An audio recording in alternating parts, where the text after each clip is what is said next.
Hi, I'm Ed Lazear. I'm a senior fellow at Stanford's Hoover Institution. I believe that America is exceptional, and here's why.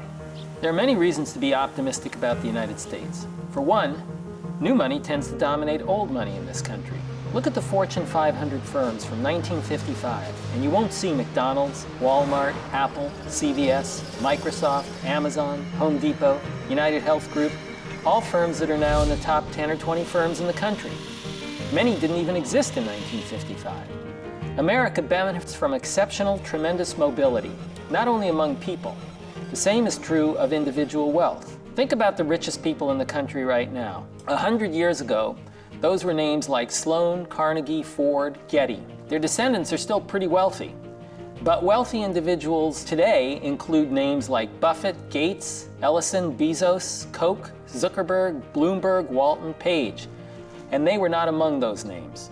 Is this mobility a stable element of American economics, or has it changed over time? Consider Mr. Obama's response to a question by Edward Luce of the Financial Times about whether America is exceptional. President Obama said, "I believe in American exceptionalism, just as I suspect the Brits believe in British exceptionalism and the Greeks believe in Greek exceptionalism." That was a very tactful answer, but it's probably not an issue on which you want your president to be humble. Some, including former President Obama, do not believe in our formula of light regulation.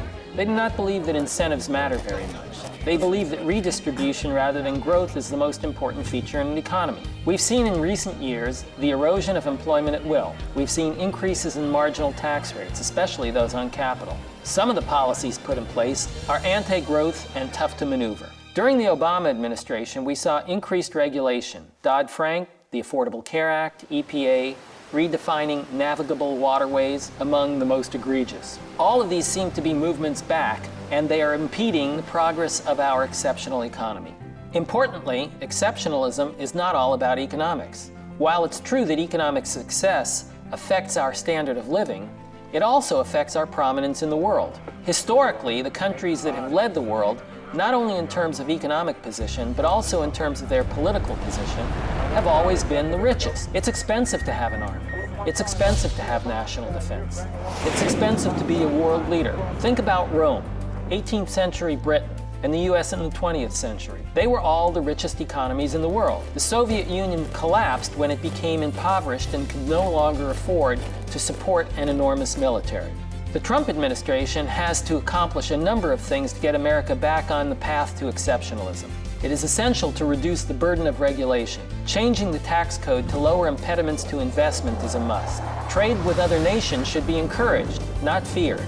And for the longer run, growth and expenditures must be controlled so that the government does not completely overtake capital markets. Finally, it's most important that we continue to improve the skills and knowledge of American workers. All growth derives from human capital and the output in technology that are its consequence.